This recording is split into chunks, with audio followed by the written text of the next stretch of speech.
ठीक है, आज का लेक्चर 5 सेंस के बारे में हम लोग पढ़ लेते हैं। कौन कौन से सेंस है हमारा? विजन, ये तो साइड में बोलते हैं विजन, हियरिंग इसे क्या बोलते हैं? Auditory system. ठीक, साइड मतलब देखना, विजन साइड में विजन है, और विजुअल सिस्टम का ये हियरिंग तो हमारा ऑडिटरी सिस्टम। फिर टेस्ट हो गया, और स्मेल, स्मेल को क्या बोलेंगे? ऑल्फैक्शन, स्मेल को बोलते हैं ऑल्फैक्शन। फिर टच हो गया। ठीक, बारी बारी देख लेते हैं।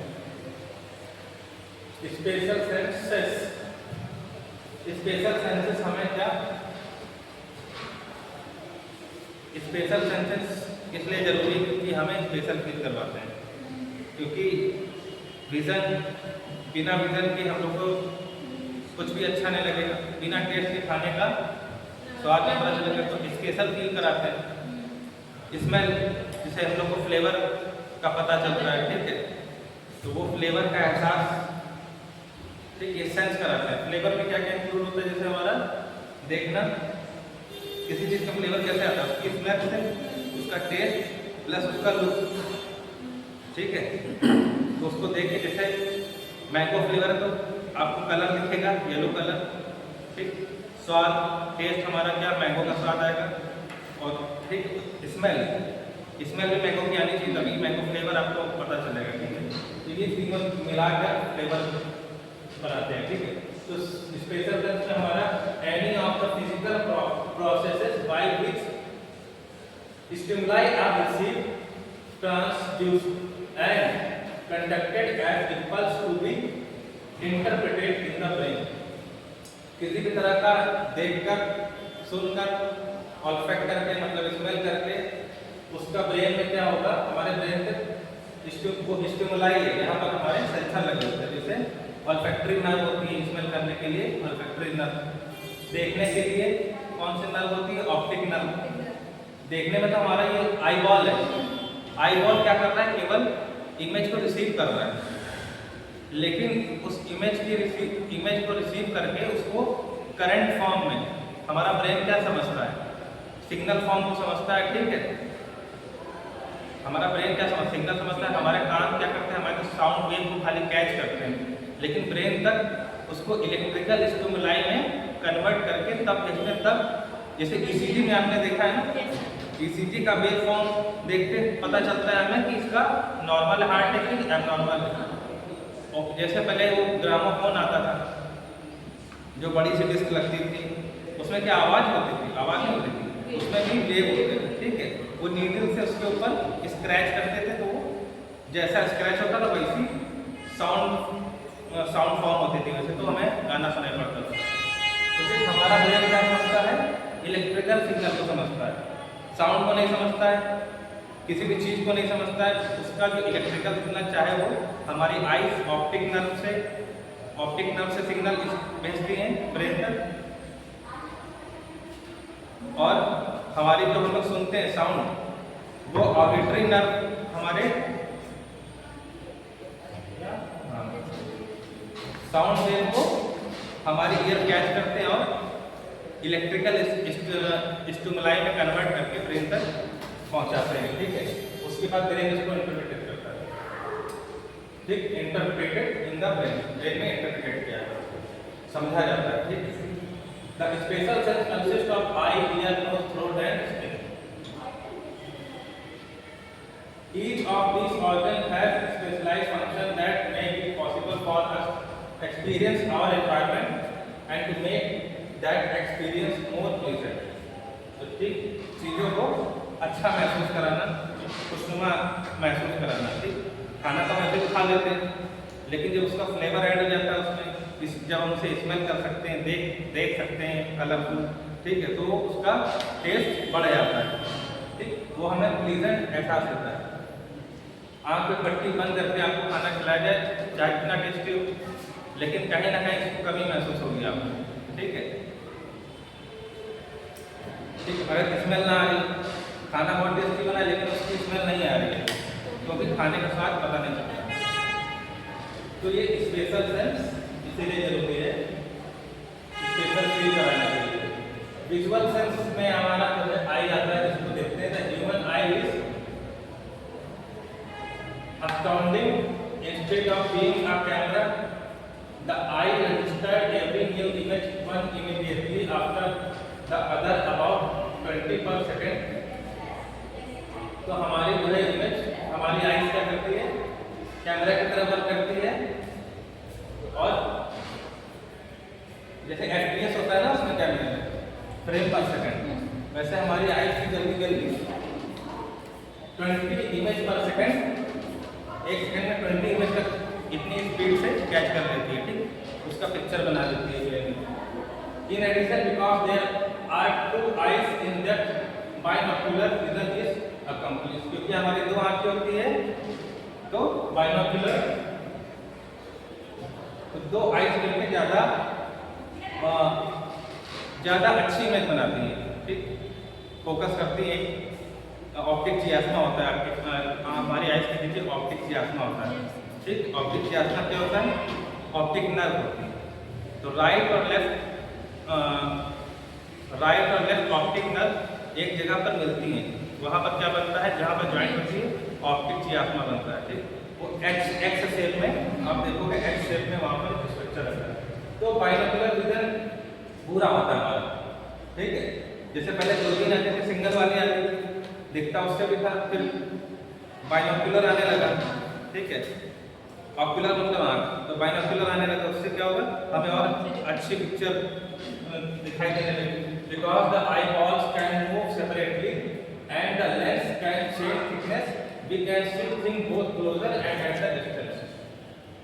तो आई बॉल का मूवमेंट होने की वजह से हम लेफ्ट राइट ऊपर नीचे सभी डायरेक्शन में देख सकते हैं, और लेंस का एडजस्टमेंट होने की वजह से तो हम लोग we can see thing both closer at the distance. पास की चीज भी हम लोग आराम से देख सकते हैं और दूर की चीज देख सकते हैं कि कैसे लेंस कैन चेंज थिकनेस, ठीक है। ये लेंस हमारा टेलीग्राम स्ट्रक्चर होता है जो अपनी थिकनेस चेंज कर सकता है। लेंस की थिकनेस कैसे चेंज होगी, लेंस की थिकनेस कैसे चेंज हो सकती है, हमारे सेलेनियम मसल्स होते हैं वो स्ट्रेच करते हैं।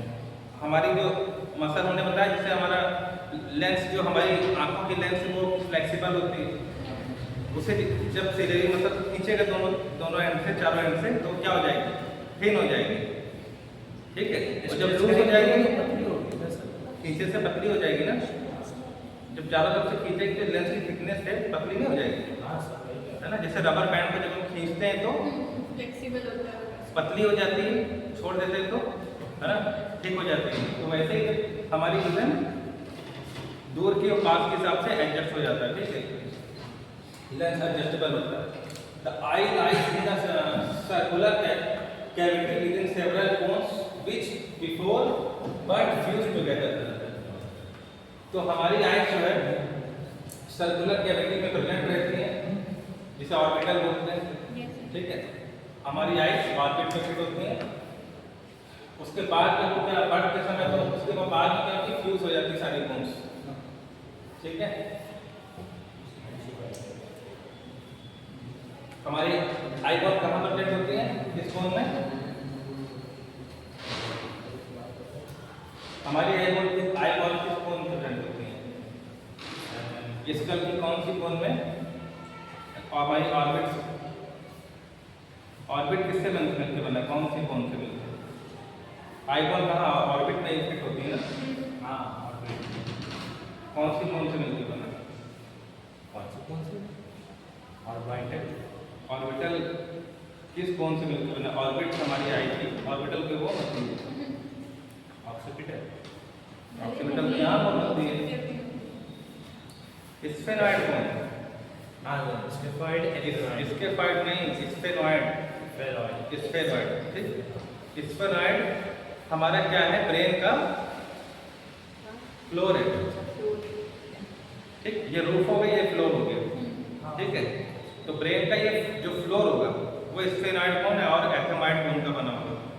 तो स्फेनॉइड और का ज़्यादा 2/3 एरिया होता है, 1/3 अपना एथेमॉइड कोन का रहता है।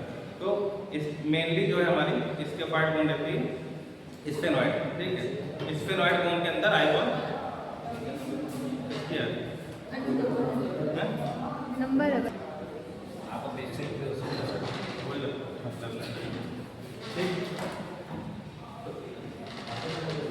ठीक है, स्फेनॉइड बोन के अंदर और स्फेनॉइड बोन के पीछे हमारी पिट्यूटरी ग्लैंड भी होती है, जो सेला टर्सिका मैंने बताया था। जो हमारी स्फेनॉइड बोन का पीछे का हिस्सा है वहाँ पर बोन में कनकेविटी पाई जाती है, जिसे सेला टर्सिका बोलते हैं, उसमें पिट्यूटरी ग्लैंड रेस्ट करती है। ठीक,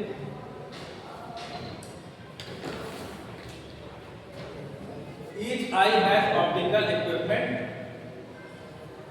हमारी हर आंख के पास अपने अलग अलग इक्विपमेंट है जिससे वो देखने में हेल्प करते हैं। कौन से इक्विपमेंट है? ऑप्टिकल इक्विपमेंट कौन से हैं? Muscles, conjunctiva, tear apparatus and eyelids. अब आईलिड्स हमारी क्या तेज लाइट से प्रिवेंट करती है हमारी आंखों को। ठीक, बाहरी डस्ट से, इंफेक्शन से, बैक्टीरिया से, सनलाइट से प्रिवेंट करती है। ठीक, आईलिड्स आँख झपका लेते हैं ना, बाहर देर लाइट होती है तो हम लोग आँखें झपका लेते हैं। ठीक, आँखें नीचे लेते हैं। आईलिड्स हेल्प करती है। और टीयर apparatus है हमारे, इसलिए टीयर apparatus का क्या काम रहता है? हमारी आंखों को ड्राई ना होने देना। ड्राई नहीं होगी तो ये हमारी पलकें कई बार झपकती हैं लुब्रिकेट करने के लिए। जब आंख ड्राई होने लगेगी तो फिर पलक हमारी झपक जाती है। पलक हमारी इसीलिए झपकती है। अभी तक नहीं पता होगा ना पलकें क्यों झपकती हैं। पलकें इसलिए झपकती है, साथ में लुब्रिकेट करते हैं। जब एक बार पलक झपकेगी तो एक थिन फिल्म बना देगी लुब्रिकेशन की। ठीक, उसके बाद वो जो थिन फिल्म बनाती है सूखने लगती है थोड़ी देर में, फिर आंख झपकती है। ठीक है, आगे बढ़े।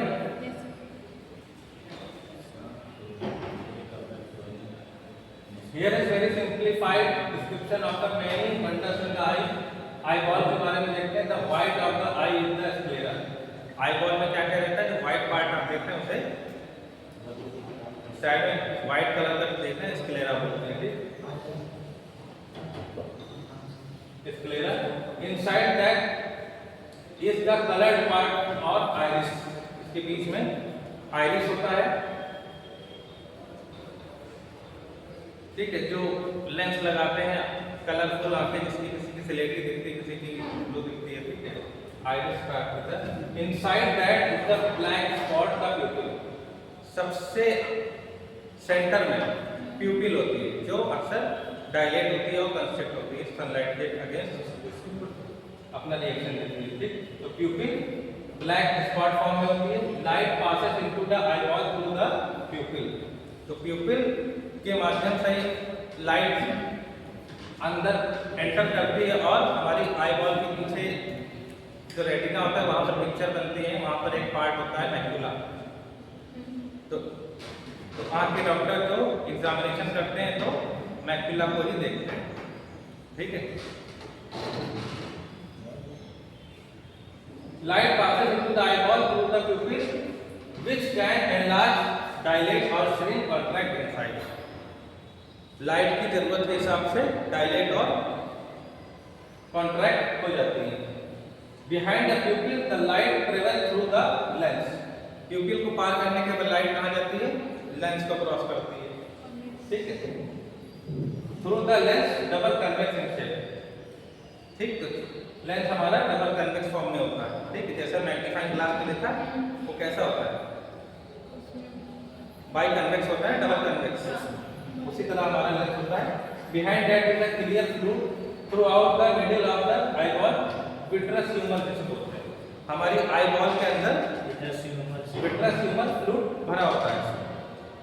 ठीक है, क्या काम रहता है? सूखने नहीं देता अंदर मसल। देखो, इमेज बनाने में भी हेल्प करता है। ठीक है, जैसा कि आप एक तो हमारा लेंस से इमेज को बनाने में हेल्प करता है। आपने कभी देखा पानी के बोतल में पानी भरने के बाद आपको उस पार की इमेज लेंस की तरह दिखती है? रिफ्रैक्शन की वजह से उसमें भी हेल्प करता है, प्लस आईबॉल को शेप देने का भी काम करता है। तो विट्रस ह्यूमर का कई काम है। और न्यूट्रिशन देने का भी काम करता है। आई बॉल को तो न्यूट्रिशन चाहिए, जैसे ब्रेन पर न्यूट्रिशन कहाँ से मिलता है, CSF से मिलता है, वो भी फ्रूट है।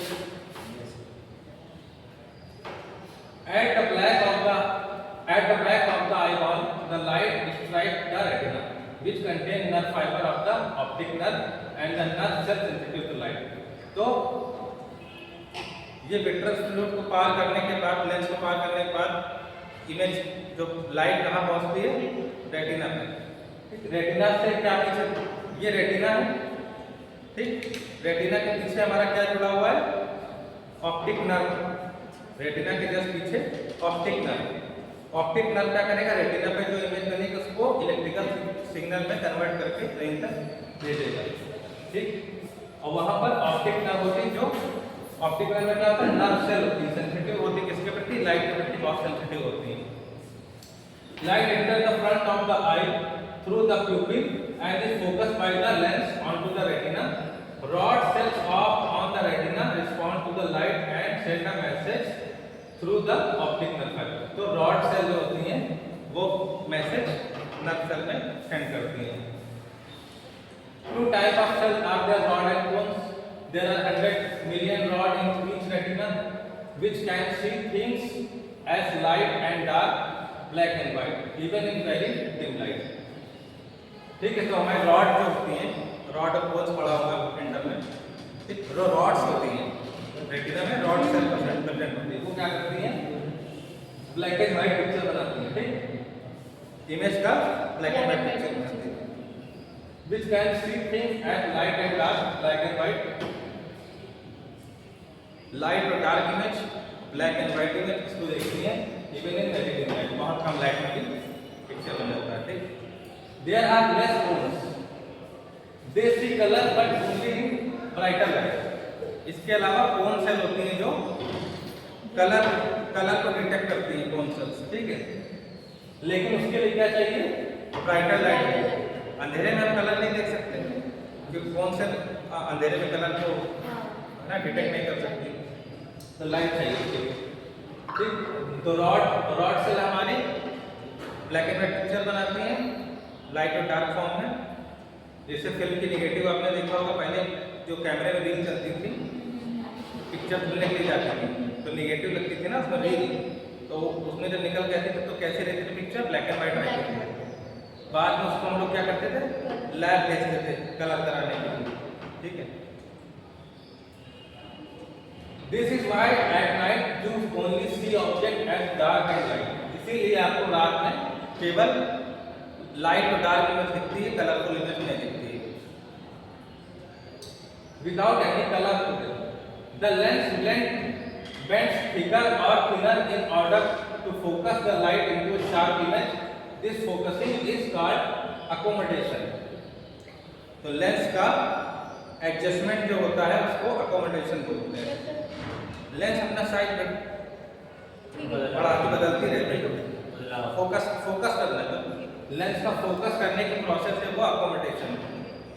The light image is then carried to the cells and nerves in the retina and is sent through the optic nerve to the side centre in the brain.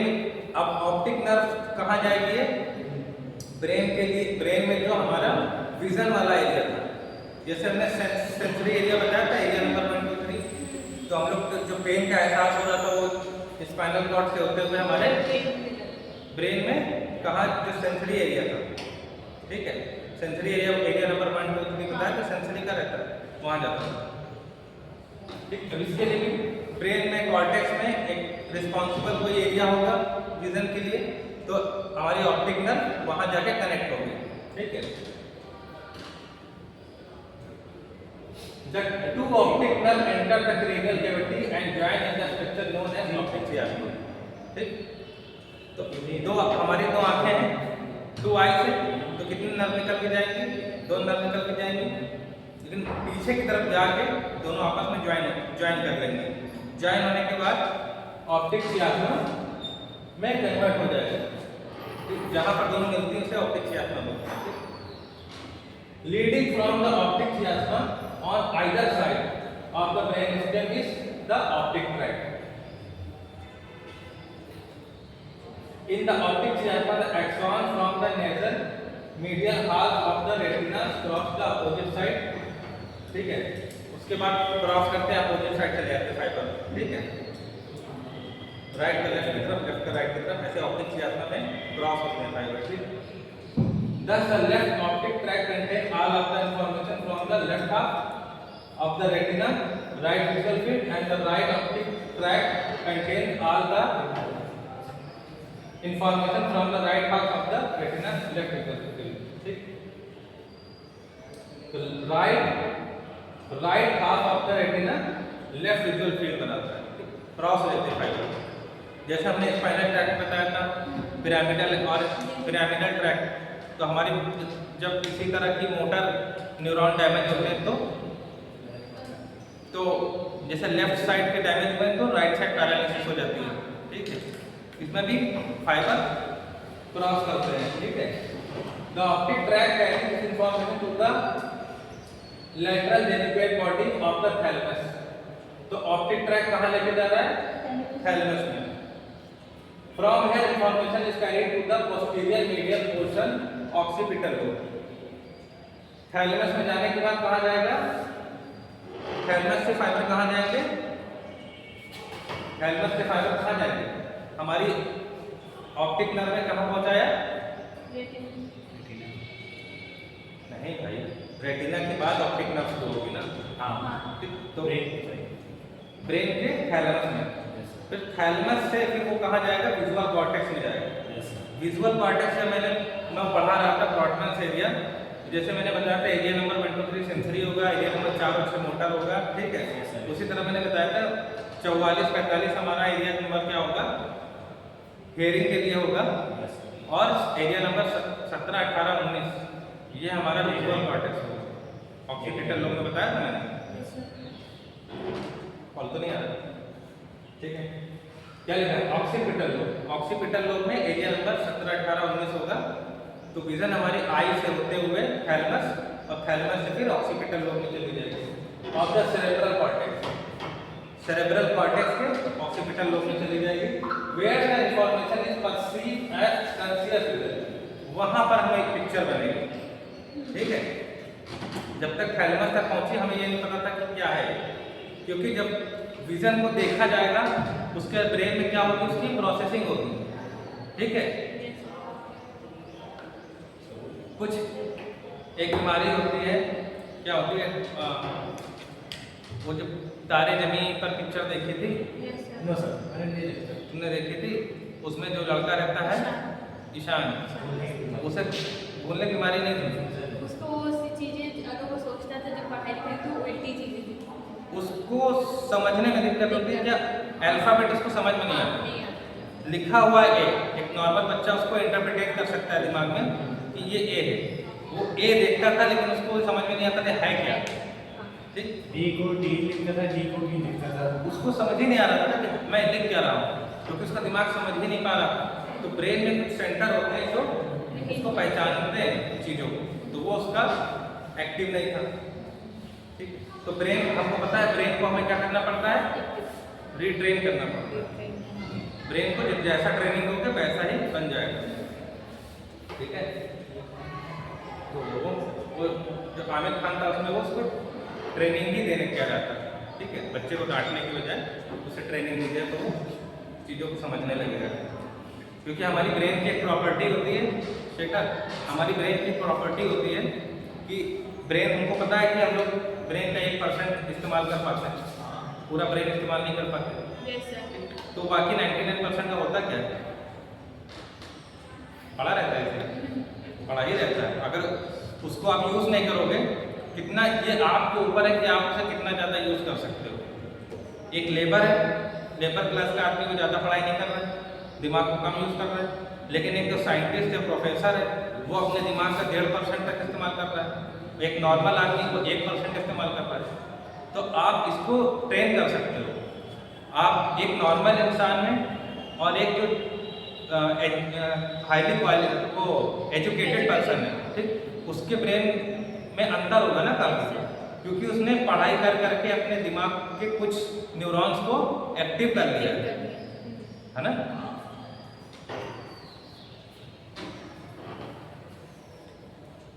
समझे? तो फिर हमारे ब्रेन की खासियत होती है कि हम लोग जैसे ये एरिया नंबर 4 की कुछ सेल डैमेज हो गई, हाथ की मसल्स नहीं वर्क कर रही, पैरालिसिस फॉर्म हो गया, ठीक। अगर हम उसको प्रॉपर फिजियोथेरेपी कराएं, प्रॉपर ट्रेनिंग दें, एक्सरसाइज कराएं, तो हमारी ट्रेनिंग देने से जो सेल डैमेज थी उसके बगल वाली न्यूरॉन्स वो ट्रेनिंग ले लेंगे। हम उन्हें सिखा सकते हैं, जो न्यूरॉन्स हैं उन्हें हम लोग रिट्रेनिंग दे सकते हैं कि अगर ये सेल डैमेज है तो इसको पड़ोस वाली सेल्स वो काम सीख ले, ठीक है। ये ब्रेन की खासियत है, ठीक है। तो विजुअल फील्ड हमारा 17-18 में ऑक्सीपिटल लोब में था, वहां भेज दिया जाता है। Where the information is perceived as conscious vision. Conscious vision मतलब जब चीजों को हम देख के समझ जाए तब उसे बोलेंगे conscious vision। ऐसे तो क्लास में आप बैठे लेकिन सोच कहीं और हो, व्हाइट बोर्ड आपको व्हाइट दिखेगा, ये बोर्ड आपको समझ में नहीं आएगा। जब आप क्लास में बैठ के आराम से सुनोगे, देखोगे, गौर फोकस करोगे, तब कॉन्शियस विजन, ठीक है। कॉन्शियस विजन आपने देखा, उसको समझ लिया, तो कॉन्शियस विजन। देखने से ऐसा मतलब ये नहीं कि आपको समझ में ही आ गया, ठीक है। Note that the right visual field is perceived within the left hemisphere. यहाँ पर भी उल्टा, राइट विजुअल फील्ड कहाँ परसीव होगा? लेफ्ट हेमिस्फीयर में। राइट आंखों से जो देखा जाएगा वो लेफ्ट वाले पोर्शन में उसका परसीव होगा, मतलब समझ में आएगा, उसको इंटरप्रेट करेगा, ठीक है। द एलजीबी हमारा जो थैलेमस का पार्ट, थैलेमस समझो, ठीक है, ऑफ द थैलेमस। तो थैलेमस हमारा ये, ठीक है, also send information into the brain stem, और this information is used to activate various visual reflex, ठीक है। इसके बाद विजुअल रिफ्लेक्स हमारी कुछ जो होती हैं, जैसे आंख पे विजुअल रिफ्लेक्स इस तरह की होती है, जैसे आंख पे टाच मारे तो आंख बंद कर दो, रिफ्लेक्स ही तो है। तेज लाइट पड़ती है आंख में तो आंखें बंद हो जाती हैं। आंख में जैसे कोई कचरा पड़ गया तुरंत आंख बंद हो जाती है, विजुअल रिफ्लेक्स है, ठीक है। द स्पेशल सेंस, ठीक है, ये तो आपको समझ में आएगा कि विजन किधर बनती है, उसका पाथवे क्या है। थैलेमस से होते हुए हमारे ऑक्सीपिटल लोब में विजुअल कॉर्टेक्स में चली जाती है, ठीक। इसमें हम सेंस की बात कर रहे हैं, हम इसमें आई नहीं पढ़ा रहे हैं, आई बॉल के बारे में नहीं पढ़ा रहे हैं, इसमें सेंस के बारे में पढ़ा रहे हैं। सेंस का मतलब कैसे, सेंस का पाथवे क्या है, कैसे काम करती है। अब जैसे ये आ गया हमारा नर्वस पाथवे ऑफ, ठीक है, ये नर्वस पाथवे है हमारा, nervous pathway of the retina. Retina से कहां फाइबर जाते हैं, ठीक है। अब ये कान है, कान के बारे में out external ear, middle ear और इंटरनल ईयर नहीं पढ़ा रहे, हम केवल उसकी पाथवे की बात कर रहे हैं, ठीक। तो ऑडिटरी सेंस क्या होता है? Is a medium to set into vibration within the certain frequency limit, ठीक। Average between 25 cycle per second एंड 18,000 cycle per second we have what is called a sound stimulus. जो बोल रहे हैं इससे हमारे जो ईयर ड्रम है, ईयर ड्रम से साउंड टकराएगा तो हमारी ईयर ड्रम के जस्ट पीछे कौन सी क्या लगी है? हमारी बोन्स, ठीक है। ऑडिटरी ऑसिकल्स, सुन, ऑडिटरी मतलब सुनने वाले, ऑसिकल्स मतलब बोन्स, ठीक। ऑसिकल्स बोन को बोलते हैं, ठीक है। मैलस इनकस स्टेप्स जो थे बोन जस्ट हमारे ईयर ड्रम से अटैच रहते हैं। जब ईयर ड्रम वाइब्रेट होता है तो हमारी बोन्स जो उसके पीछे लगी बहुत छोटी बोन होती है, वो वाइब्रेट करती है, तो वो एक तरह से कोड जनरेट करती है, ठीक है, जो स्टिमुलस में कन्वर्ट होता है। समझते हैं इसको आगे। We have what is called the sound stimulus. तो ईयर ड्रम हमारे साउंड स्टिमुलस को रिसीव करते हैं। The sensation of the sound of course occurs only when these vibrations are interpreted by the cerebral cortex of the brain जो sound wave हम receive कर रहे हैं हमारा कॉन्शियस लेवल होना चाहिए, चीज़ों को समझने के लिए कॉन्शियस लेवल होना चाहिए। और कहाँ पर उसका सेरेब्रल कॉर्टेक्स में उसका क्या होगा, इंटरप्रिटेशन होगा। ठीक है, तो बोल लगा नहीं ना, नहीं सर। ठीक है। ऑडिटरी सेंस हमारा क्या है, ह्यूमन इयर का special sensory centre for the sound stimulus as the stimulus passes from the external medium air, water or the solid conductor of sound to the actual receptor cell in the head. The vibration are in the form of air-borne waves, mechanical oscillation and fluid-borne pulse. ठीक है, तो sound हमारे कान में जब enter करती है तो किस फॉर्म में हमें साउंड सुनाई देता है। तीन प्रोसेस हमारे कान में क्या होता है, तीन तरह के प्रोसेस होते हैं। ठीक, तीन तरह के प्रोसेस, क्या प्रोसेस होते हैं, एयरबोर्न वेव्स, मैकेनिकल ऑसिलेशन। ठीक, हमारे कान में मैकेनिकल प्रोसेस चल रही है ना, क्योंकि बोन्स लगी हैं ईयर ड्रम से, उसमें कुछ मैकेनिक्स हो रहा है ना, तभी तो साउंड वेव में जनरेट होगा। और एयरबोर्न वेव्स आई और उसके मैकेनिकल ऑसिलेशन हुआ हमारे। ठीक है, और फ्लूइड बोर्न पल्स, हमारे कान में फ्लूइड भी पाया जाता है। हमारे कान में फ्लूइड पाया जाता है कि नहीं पाया जाता है? जब कुर्सी पे बैठा के गोल गोल घुमा दिया जाता है, चक्कर आने लगता है, तो हमारे वेस्टिब्यूल में जो है, वेस्टिब्यूल और कॉक्लिया में फ्लूइड जो भरा होता है उसमें कंपन पैदा होता है, जिस वजह से हम लोग को सब कुछ घूमता हुआ दिखता है। ठीक, तो कहाँ होता है, हमारे ईयर में होता है। The ear is organized in three major parts: external, middle and internal ear. Each part aids in the transmission of the stimulus to the receptor cells.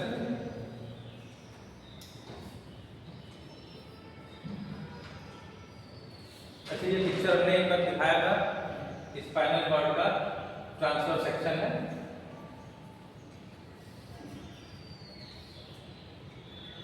External ear के बारे में देखें। External ear begins with the funnel-like auricle. This auricle serves as a collector of the airborne waves and directs them into the external auditory meatus.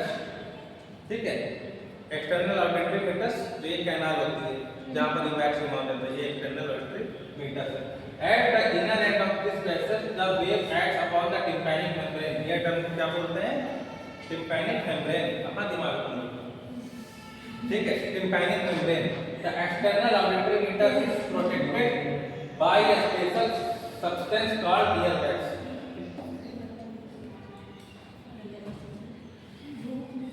Tympanic membrane, the tympanic membrane separates the middle and external ear. Tympanic membrane क्या करती है, middle ear को और external ear को separate करती है। It is set into mechanical oscillation by the airborne wave from the outside. उसके बाद mechanical oscillation जनरेट होता है airborne wave से। Middle ear cavity within the petrous bone of the skull is air filled middle ear cavity. Function of the auditory tube, middle ear में हमारे function of the auditory tube, due to auditory tube the air of the middle ear cavity is continuous with the air of the surrounding environment. The auditory tube open into lateral wall of the nasopharynx. तो auditory tube कहाँ open होती है, lateral wall of the nasopharynx में open होती है। thus the auditory tube serves the equalize the air pressure on the two sides of the tympanic membrane. If these two pressure become moderately unequal, there is greater tension upon the tympanic membrane. This reduces dampens mechanical oscillation of the membrane. Extreme pressure difference cause severe pain. The passage of the auditory tube into the nasopharynx open when once swallowed. Therefore, the pressure difference are controlled somewhat by the swallowing reflex. Associated space, the middle ear cavity extend into the mastoid bone. Middle ear cavity कहाँ से जाती है, mastoid bone से जाती है। mastoid bone हमारी यहाँ, ठीक है, पीछे होती है। The relatively thin roof of the middle ear cavity separates the middle ear cavity from the middle cranial fossa. Auditory ossicles हमारी जो है फर्स्ट ऑसिकल, थर्ड, सेकंड और थर्ड ऑसिकल जो होती हैं, माइलस इनकस स्पेस ये होती है। The malleus has a long arc located in the tympanic membrane से माइलस जुड़ी हुई होती है, और सेकेंड ऑस्टिकल जो इनका से relationship to the malleus produce leverage system with amplify the mechanical oscillation. ठीक, मैकेनिकल ऑसिलेशन क्या होता है? मैकेनिकल ऑक्सीडेशन मतलब कि ऑक्सीडेशन होता है, मैकेनिकल मोशन होता है मैकेनिकल। मैकेनिकल ऑसिलेशन मतलब ये प्रोसेस है जिसमें पूरा आवृत्ति या कंपन एक तरह की हो गई। मैकेनिकल का क्योंकि इसमें 3 बोन हमारी लगी हुई है ना, कान में हमारी 3 बोन होती है, वो बोन आपस में वाइब्रेट करती है टिम्पैनिक मेम्ब्रेन के साथ, तो वहाँ पर मैकेनिकल प्रोसेस होता है ना, कंपन जनरेट होता है। ठीक है, स्टिमुलस की वजह से मैकेनिकल ऑसिलेशन बोलते हैं। ठीक, तो तीनों बोन मिलके मैकेनिकल ऑसिलेशन कन्वर्ट हो जाती है। ऑडिटरी मसल होती है हमारे पास, auditory muscle are pair of muscle associated with the auditory ossicles. तो ऑडिटरी जो कान की हड्डियां होती हैं बोन्स, उनके साथ ऑडिटरी मसल जुड़ी हुई होती हैं। They are named as tensor tympani muscle and stapedius muscle. तो कान के अंदर हमारी 2 मसल होती है, टेंसर टिम्पैनी मसल और स्टेपिडियस मसल, जो हमारी ईयर की जो बोन है माइलस इंकस स्टेट इससे अटैच रहती है। The auditory muscle help to control the intensity of the mechanical oscillation within the ossicles. तो ये मसल कंपन को कंट्रोल करने का काम करती हैं। ठीक है,